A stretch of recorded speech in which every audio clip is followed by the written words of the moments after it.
Hello, everyone. I'm Nazgul. I'm a third year student here at UC Berkeley, and my affiliations are with Berkeley Artificial Intelligence Lab. I'm a researcher, as well as Sky Computing Lab. And today I've been joined by one and only Shomit Ghose. I'm honored to be joined by him, and I'll just let him introduce himself because it's just like a whole thing. Thanks for that, Naz. I'm Shomit Ghose. I am a Cal grad in computer science from 1982. I spent the first 19 years of my professional journey working in startups.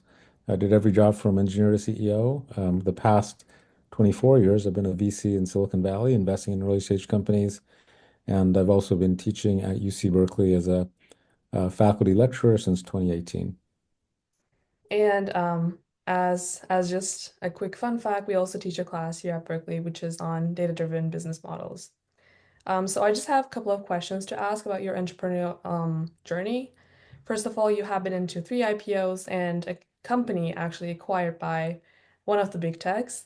So my first question is, what was the value proposition for that company and the overall journey of yours? So the overall journey began as an engineer, and I did everything working up from there. Got to work in literally every job function with the exception of finance, but did engineering, sales, marketing, services, you name it. Got to do it all. And I think this trajectory is uniquely possible in the startup world because startups are small, they're dynamic, and you have to and you do get to contribute in every area where it's needed. So that was a lot of fun. Helping to build startups that had successful exits was maddening, nerve-wracking, soul-crushing, ego-crushing, you name it. It was always a challenge. I would wake up in the morning in a cold sweat because we were, it seemed, constantly on the verge of going out of business unless we got done whatever Herculean task was on tap for that day. So it was definitely white knuckles, definitely a lot of hard work, but it was also at the same time very gratifying because I got to work with people with whom I've maintained lifelong friendships because they too were kind of forged in that cauldron of startup stress, and I got to learn a lot. So, my journey has been a lot of fun because of the people I got to meet and work with, people who share the same passions, and also from all the things I got to learn. As like a follow-up question, what was one thing that make you guys different than the other competitors, I guess, in the area?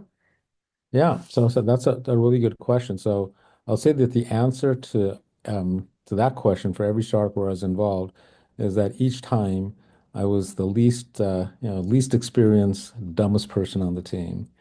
Gotcha. And as a consequence, I was always surrounded by people who were just uber talented.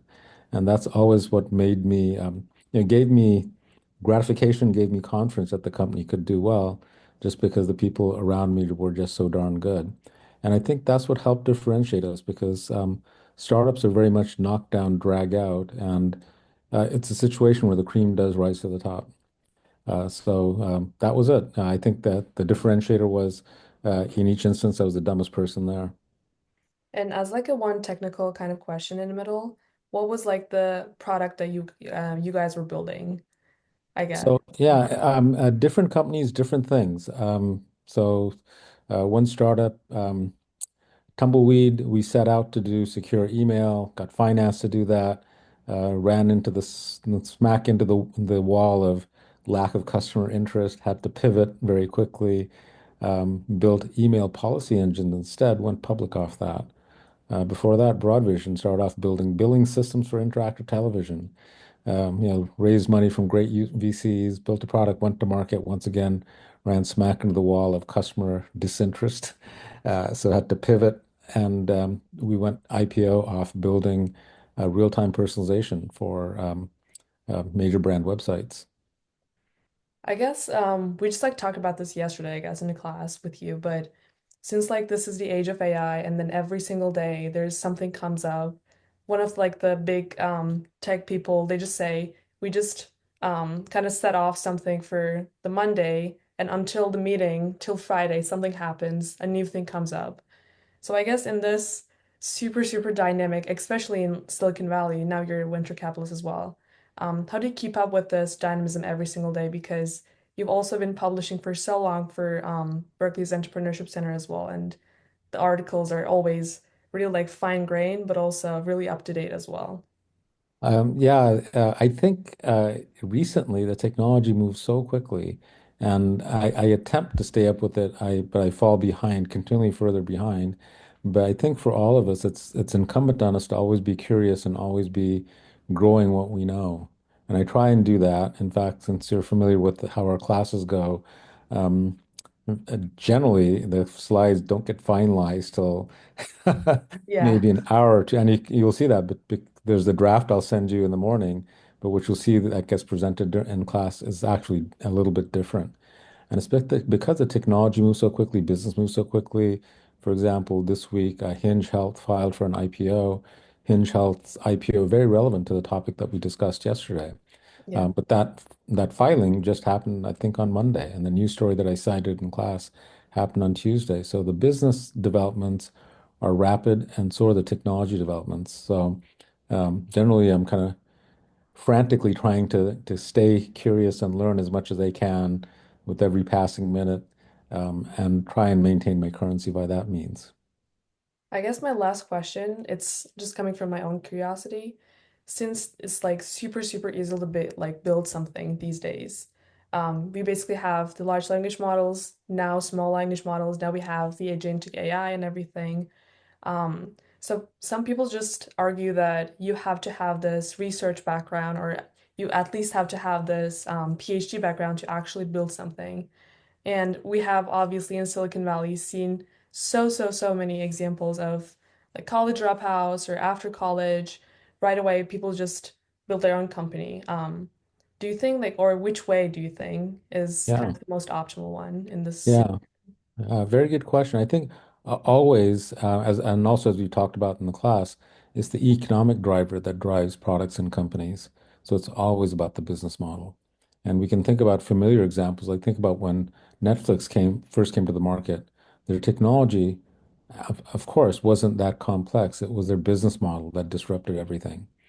And that's always the key. Start with the business model, work back from there. It's the same thing we teach in our class, of course.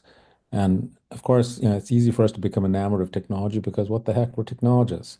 But just because you have a cool technology doesn't mean that it solves a meaningful problem or that consequently anyone will pay for it.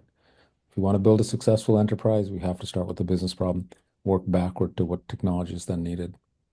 And I guess one closing question. Um, Also, you have as you mentioned, a lecture here at Berkeley, to students who were like introduced into the world of ChatGPT and LLMs. It has been 2 years or like 3 years almost, by the end of October. But since everything is so easy to kind of ChatGPT everything, what is like one thing that you kind of advise them to keep Yeah. actually learning, then rather than just like getting everything off of ChatGPT? I love these questions. Yeah. So I think it's super important not to rely on things that are obviously automated, because if they're automated, then where's your value? So if we can rely on ChatGPT to do so much for us, it's actually not a convenience. I don't know, it's a sabotaging of who we are. So my advice to students is that you will ever have two jobs. The first job is the one that you get paid for and is on your business card. The second job you don't get paid for, but what you have to do so that you can maintain your first job. And the second job is to be insatiably curious.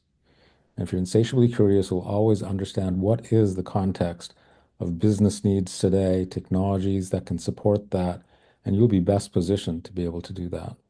So again, you won't get paid for it, but you will be the smartest person in the room.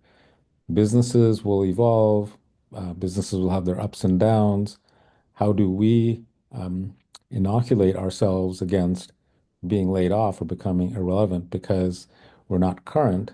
We inoculate ourselves by being curious. So my guidance to students is be curious. Yeah, no one's going to pay you for it. It doesn't show up on your LinkedIn profile, but it will make you the best able to compete. It'll keep you relevant for the next 40 years of your career. Well, thank you so much for joining me, and I can talk to you all day, obviously. Um, Thank you so much for coming. That was all my questions, and see you next week, I guess, in the class.